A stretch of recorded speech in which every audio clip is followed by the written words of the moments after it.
आए हम दुआ करें। लश्करों के खुदावंद मसीह यीशु में हमारे ज़िंदा आसमान जलाली बाप, हम तेरा शुक्र करते हैं। तूने एक बार फिर हमें अपनी हजूरी में आने का मौका दिया कि हम मिलकर तेरे कलाम को तेरे रूह के वसीला से एक दूसरे के साथ शेयर कर सके और इसे समझ सके। खुदावंद हमें सुनने वाले कान और कबूल करने वाला दिल अता कर, ताकि हम इस कलाम को तेरे पाक रूह के वसीला से समझ सकें, ना कि अपनी इस बातल अकल से। और खुदावंद हमारी रहनुमाई फरमा, ताकि हम तेरे नाम को जलाल दें। यीशु के नाम मांगते हैं, आमीन।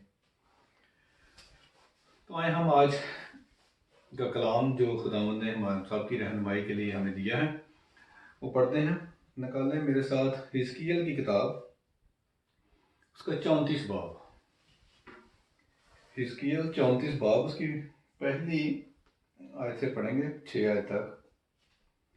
ठीक है। और खुदावंद का कलाम मुझ पर नाज़िल हुआ कि आए आदमजाद, इसराइल के चरवाहों के खिलाफ नबूवत कर।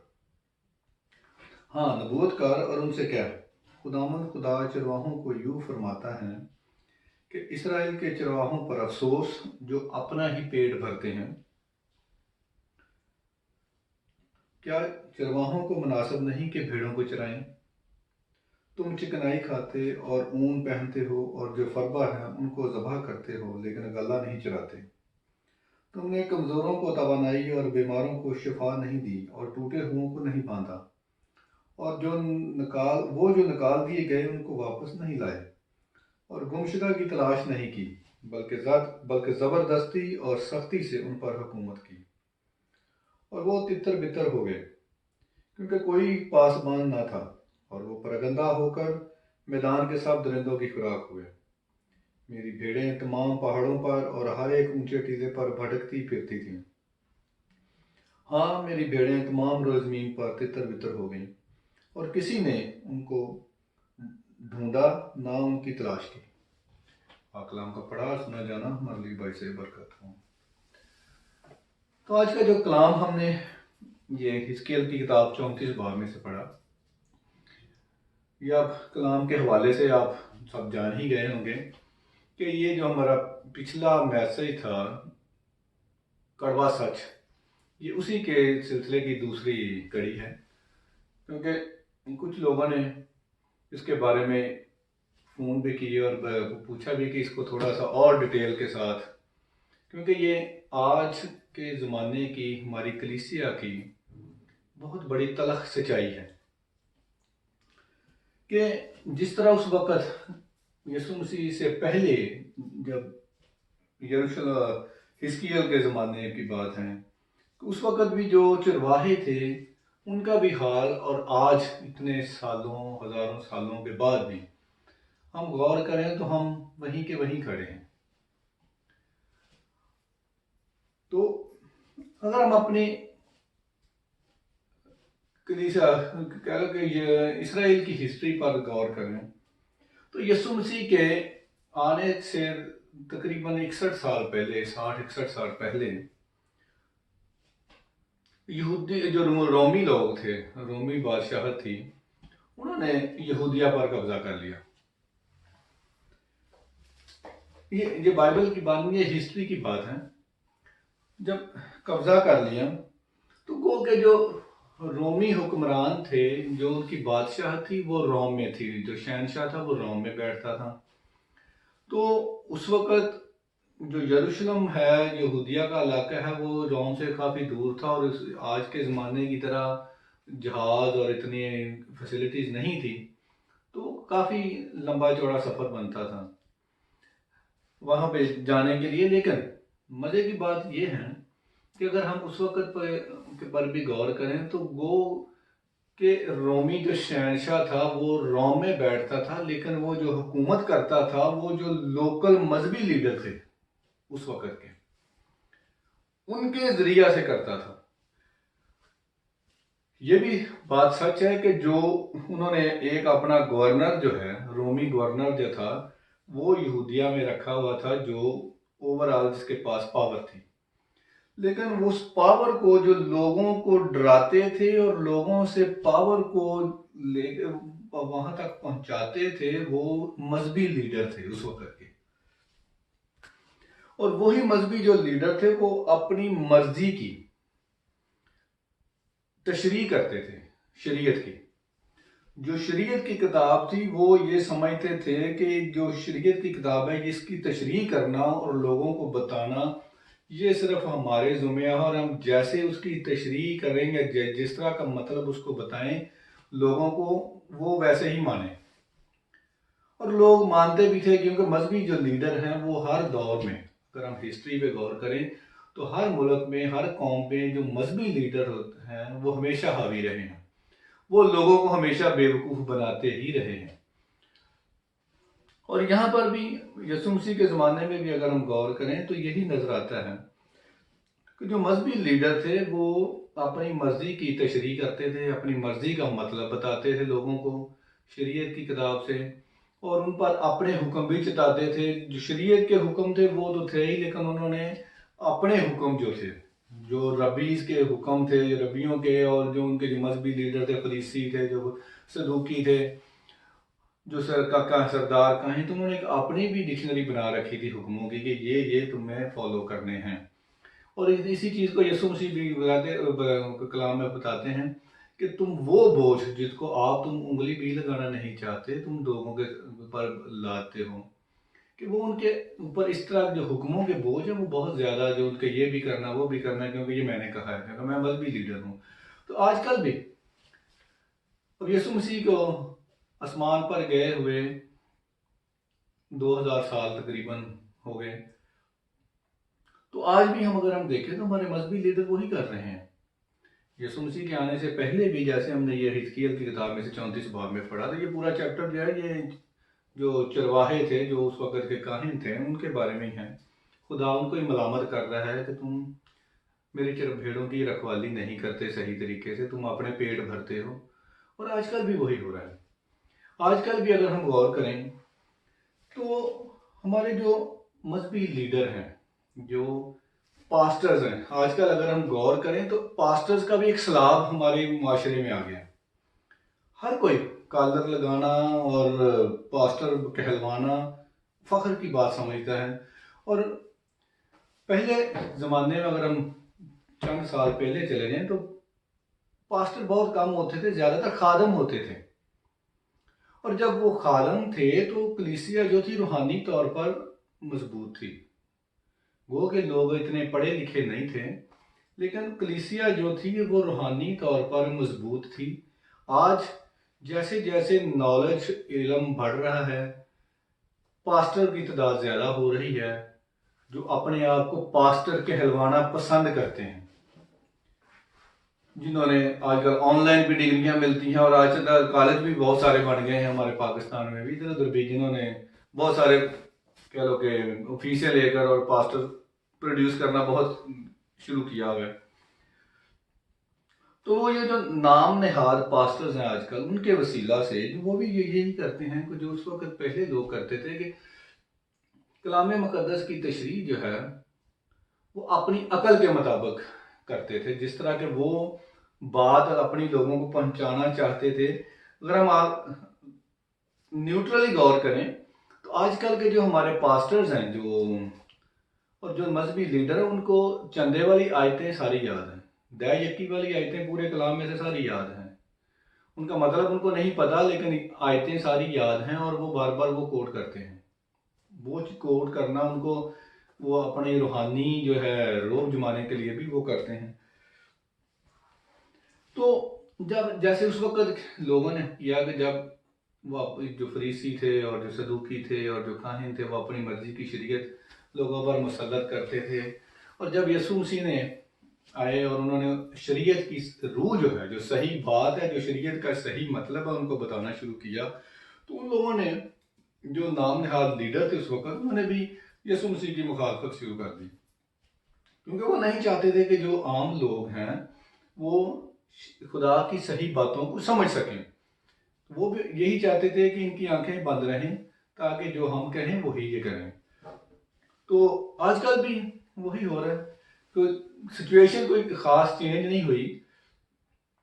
वो के लोगों ने, बाइबल आम हो गई है, हर घर में बाइबल मिलती है, हर घर में हमने नई बाइबल रखी हुई है, संभाल के, ताकि उसको पढ़े नहीं। वो हम भी पास्टर पे डिपेंड करते हैं। इसमें सारा पास्टर का कसूर भी नहीं है, आम जनता का भी है कि हम लोग खुद बाइबल को हर बात में, अगर हमने कोई चीज़ पकानी है, कोई नई चीज़ ट्राई करनी है, हम फ़ौरन गूगल करते हैं, यूट्यूब पे देखते हैं। लेकिन जब कलाम की बारी आती है तो हम ये कोशिश भी नहीं करते कि आया जो पास्टर जो है, जो कह रहा है, जो मैं चर्च में सुन के आया हूँ, क्या वाकई सही है। मैं खुद भी इस पर सर्च करूँ, कलाम मुकद्दस में से कलाम को खोलूँ कि कलाम क्या कहता है इसके बारे में।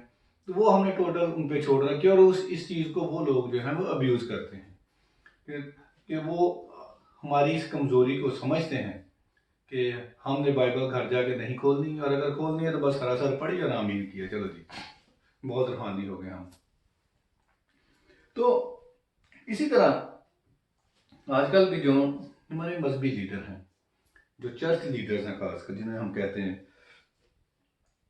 वो भी अपनी मर्जी के हमें कलाम मुकद्दस में से बताते हैं, और जिस चीज़ का, जिस तरफ उनका रुझान है, जो बात उन्होंने लोगों को समझानी होती है, जैसे अभी क्रिसमस का सीजन आया है, ये दूसरा, तो उन्होंने अपने मतलब की बातें, अपने पेट की बातें, जिनसे उनका पेट भरे, जैसे हमने कलाम मुकद्दस में से देखा है कि वो कहता है कि ये तुम अपने पेट भरते हो और भेड़ों को चराते नहीं हैं, भेड़ों की रखवाली नहीं करते। जो चरवाहा, हम अपने आप को चौपान या चरवाहा या पास्टर बोलते हैं, लेकिन पास्टर या चरवाहे का मतलब क्या है कि वो भेड़ों की रखवाली करता है, उनके खाने पीने की, उनकी हिफाजत करने की, उनकी सारी जिम्मेदारी चरवाहे की होती है। लेकिन हम चरवाहे कहलवाते हैं, लेकिन भेड़ों से ये उम्मीद रखते हैं कि भेड़ें जो हैं वो हमारी टेक केयर करें, हमारी ज़रूरतें हमारी भेड़ें जो हैं वो पूरी करें। हम यहाँ पर कुछ उल्टा सा चक्कर चल रहा है। हम कहते हैं कि हम चरवाहे हैं, हम पास्टर हैं, लेकिन उम्मीद ये करते हैं कि बजाय इसके कि हम भेड़ों की रखवाली करें, उनकी ज़रूरतों को पूरा करें, रूहानी और जिस्मानी, हम ये उम्मीद करते हैं कि भेड़ें जो है वो चरवाहे की जो ज़रूरतें हैं वो पूरी करें। तो अपनी मर्जी से जो कुछ मर्जी लोगों को बताते रहते हैं।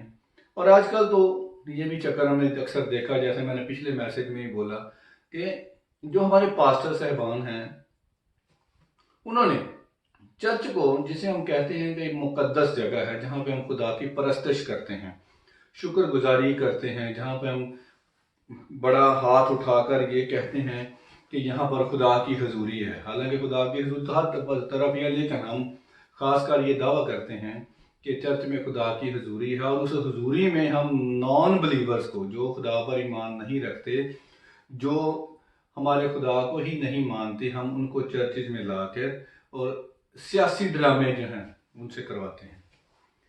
और हमारे जो सो कॉल्ड सियासी लीडर्स हैं, जो अपने आप को हमारे सियासी लीडर्स बोलते हैं, वो भी इन चीज़ों में अपने मतलब के लिए चर्चिज को आजकल इस्तेमाल कर रहे हैं, और हमारे जो पास्टर साहबान में उनको खुश करने के लिए ये सब कुछ करवा रहे हैं।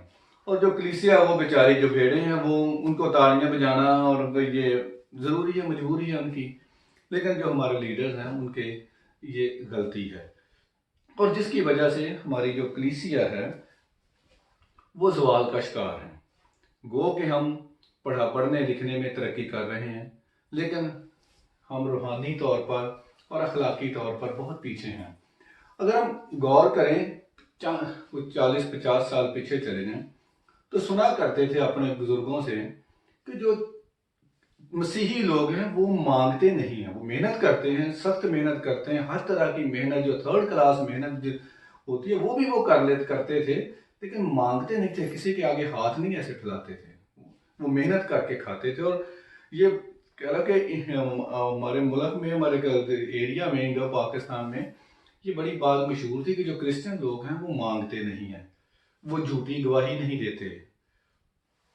लेकिन आजकल बड़े अफसोस के साथ ये कहना पड़ रहा है कि जितने हमारे लोग जो हैं, जो पढ़े लिखे लोग हैं खासकर, वो मांगते हैं, उतना कोई भी नहीं मांग रहा।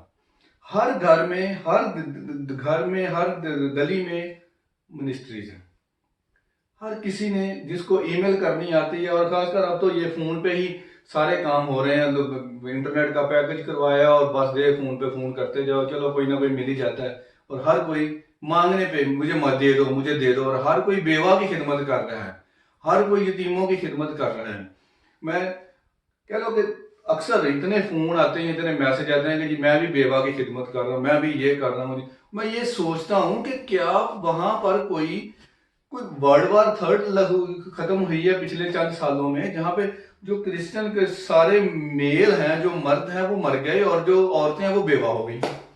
जितने ये मिनिस्ट्रीज बेवा की खिदमत कर रही हैं और जितने ये दिखा रहे हैं उस हिसाब से तो ये नजर यही आता है कि पाकिस्तान में जो मर्द हैं वो क्रिश्चियन जो मर्द हैं वो किसी जंग में मर गए हैं, और औरतें जो वो बेवा हो गई हैं, क्योंकि इतने लोग बेवा की खिदमत ही कर रहे हैं, उसकी समझ नहीं आ रही।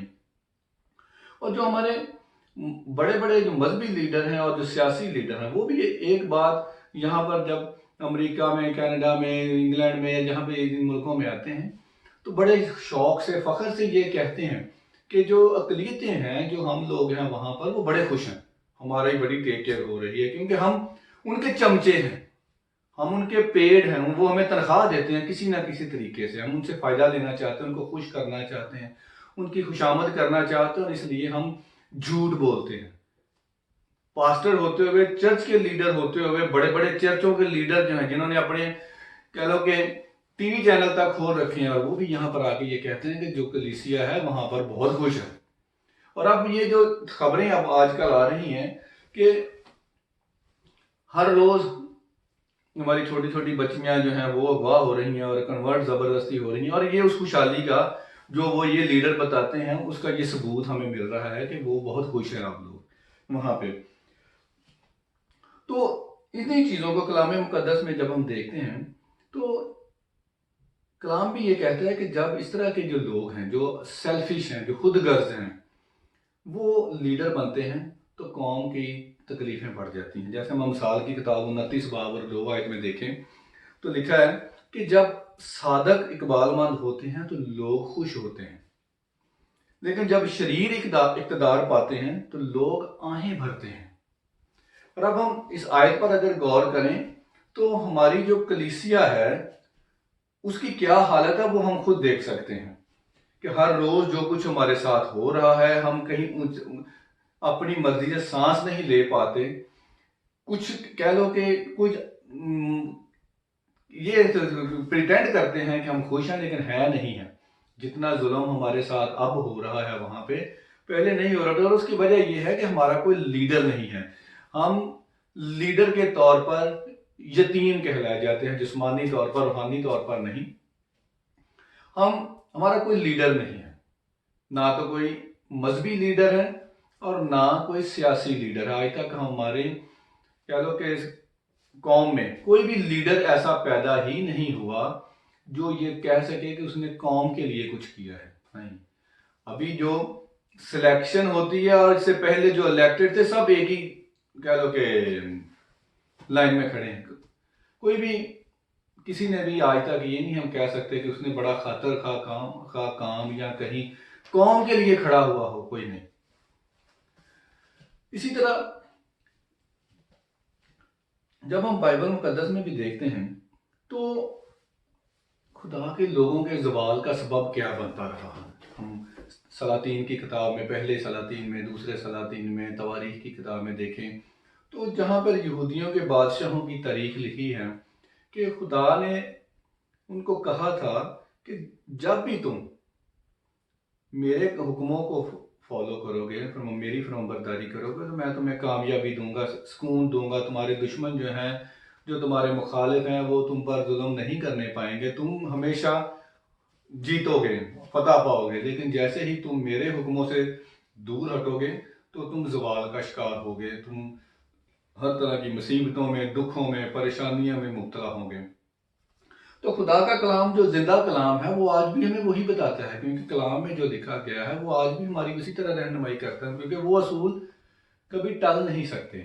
जैसे उन्होंने खुदा की फरमाबरदारी से पीछे हटे और जिल्लत और रसवाई का शिकार हुए, इसी तरह अगर हम आज भी अपनी ज़िंदगी पर गौर करें तो हम देखेंगे कि हम भी उन्हीं गलतियों का, उन गुनाहों का शिकार हैं जो उस वक़्त इसराइली लोग थे, उस वक़्त कि वो उन्होंने भी खुदा को छोड़ा और दुश्मन उन पर गालिब आए। इसी तरह आज हम भी, हमारी कलीसिया भी, जहाँ जहाँ पर भी हम हैं, हम रूहानी तौर पर खुदा से पीछे हट रहे हैं। हम अपनी मदद के लिए दूसरों के तरफ देखते हैं, दूसरी कौमों की तरफ देखते हैं। अगर हमने कुछ भी करना है, जैसे अभी प्रोटेस्ट कर रहे हैं, तो उसमें भी हमें दूसरों की मदद दरकार है, दूसरे मजहबों की। हम उनके चमचे बन के फिरते हैं।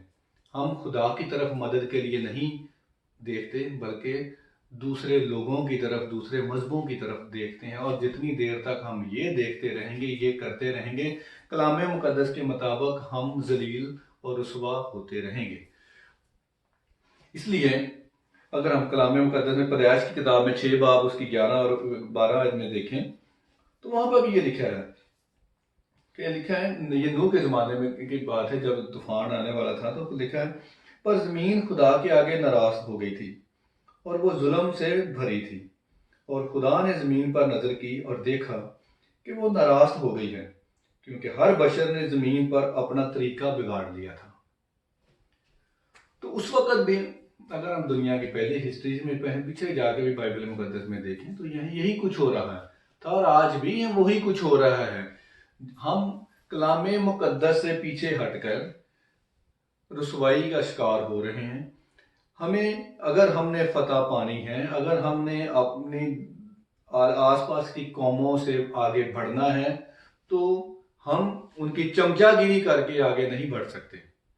हमें कलाम मुकद्दस को फॉलो करना पड़ेगा, खुदा के आगे घुटने टेकने पड़ेंगे कि खुदाया हमारी ताकत तू है, हमारा सोर्स जो है वो आसमान से है।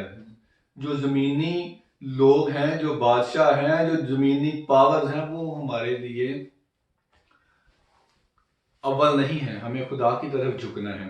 हाँ, ये ज़रूर लिखा है कलाम मुकद्दस में, पौलुस रसूल भी कहता है कि हमें जो हुकूमतें हैं उनके ताबे रहना चाहिए, लेकिन हम उसको गलत तरीके से इस्तेमाल नहीं कर सकते कि जो खुदा का हुक्म है वो सबसे आला है। इवन के अगर मेरे माँ बाप, मेरा कोई बहन या भाई या मेरा बीवी या किसी का हस्बैंड या इवन गवर्नमेंट या कोई भी ऐसी चीज को आपको फॉलो करने के लिए हमें कहे कि जो कलाम मुकद्दस से मुतसादम हो, तो वो हमारे लिए ज़रूरी नहीं है, क्योंकि सुप्रीम अथॉरिटी जो है वो हर लिहाज से हमारे लिए कलाम मुकद्दस ही है।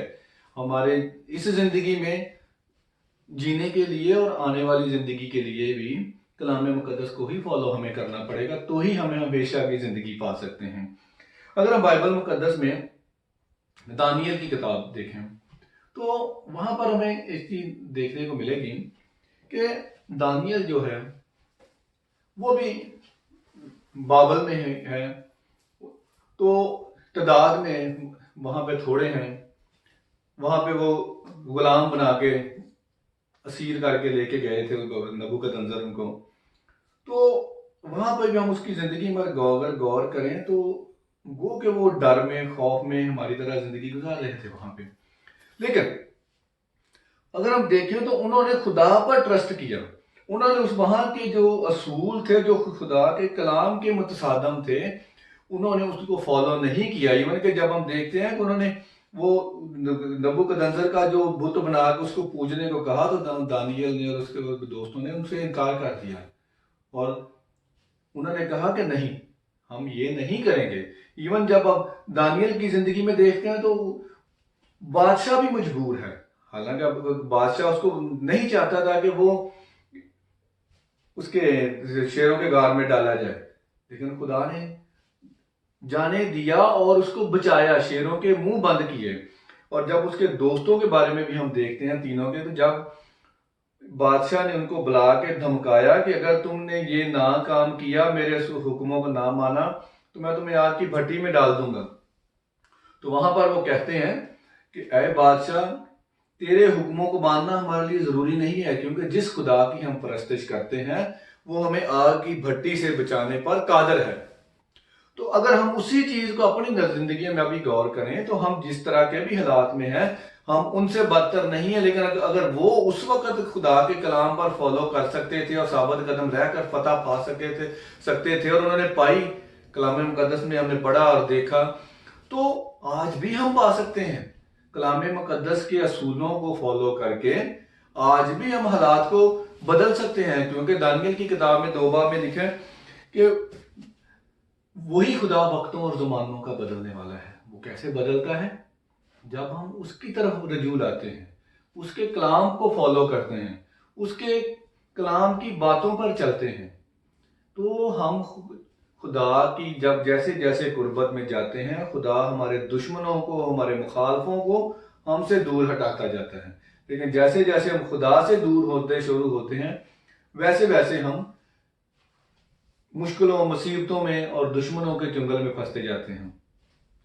तो कलाम मुकद्दस के मुताबिक अगर हम वाकई रूहानी तौर पर भी और जिस्मानी तौर पर भी फदामंद जिंदगी गुजारना चाहते हैं, तो हमें खुद इंडिविजुअल तौर पर हर लेवल पर अपने घर के से लेकर अपनी पर्सनल जिंदगी से शुरू करें, अपने घर से, अपने मोहल्ले से, अपने चर्च से, अपनी कलीसिया से और अपने मुल्क से।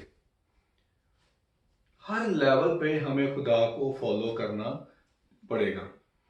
और ये जो लीडर्स हैं जो अपने मतलब की बातें हमें सिखाते हैं और हमें इस्तेमाल करते हैं, उन पे मत ट्रस्ट करें, सिर्फ और सिर्फ कलाम मुकद्दस की बातों पर। क्योंकि कोई भी इंसान है, चाहे वो मैं हूं, दूसरा तीसरा, चाहे आजकल बहुत सारे ओहदेदार हैं, बिशप साहबान है, पादरी साहबान है, पता नहीं क्या क्या एवेंजलिस्ट है, क्या क्या चीजें हैं, पता नहीं क्या क्या नाम रखे हुए हैं। कोई भी है, इंसान है, सब अपनी अपनी मर्जी से, अपने अपने लालच से बातें जो है वो लोगों को सिखाते हैं। क्योंकि सबका खुदा, कलाम मुकद्दस कहता है कि जिन चरवाहों का खुदा जो है वो पेट है, और वो खुदा उन पर लानत करता है जो उनकी उसकी भेड़ों को परागंदा करते हैं। जब हम पुलपट पर खलो के या खुदा कलाम मुकद्दस का सहारा लेके उसके लोगों को गलत तालीम देते हैं, कलाम की गलत तशरीह करते हैं, तो खुद भी लानती बनते हैं और वो जो जिनको सुनाते हैं उनको भी खुदा से दूर करते हैं।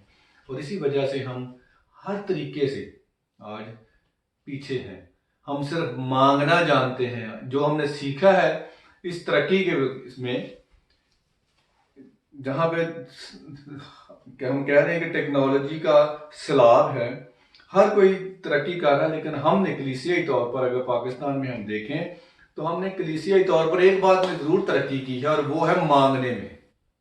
हमने मांगने के तरीके बहुत सारे सीख लिए हैं, मिनिस्ट्रियाँ बहुत सारी बना ली हैं, चर्चेस बहुत सारे बना लिए हैं, लेकिन रूहानी तौर पर हमने पीछे हट गए हैं। क्योंकि जो भी सारे जो लीडर, सो कॉल्ड लीडर बने हैं, नजर आते हैं, ये सारे पेट के पुजारी हैं, खुदा की परस्तिश नहीं करते। और ना इनको खुदा का, ज्यादातर लोगों को तो मेरे ख्याल में कईयों ने पूरी बाइबल भी नहीं पढ़ी होगी, और अगर पढ़ी होगी तो बस ऐसे ही। तो बहुत सारी बेसिक चीजें जो हैं वो भी ये लोग नहीं समझते। सिर्फ डिग्री ले लेने से, ऑनलाइन या कॉलेज से, आजकल जैसे सलाब आया हुआ है पास्टर्स का, डिग्री लेने से पास्टर नहीं बनते।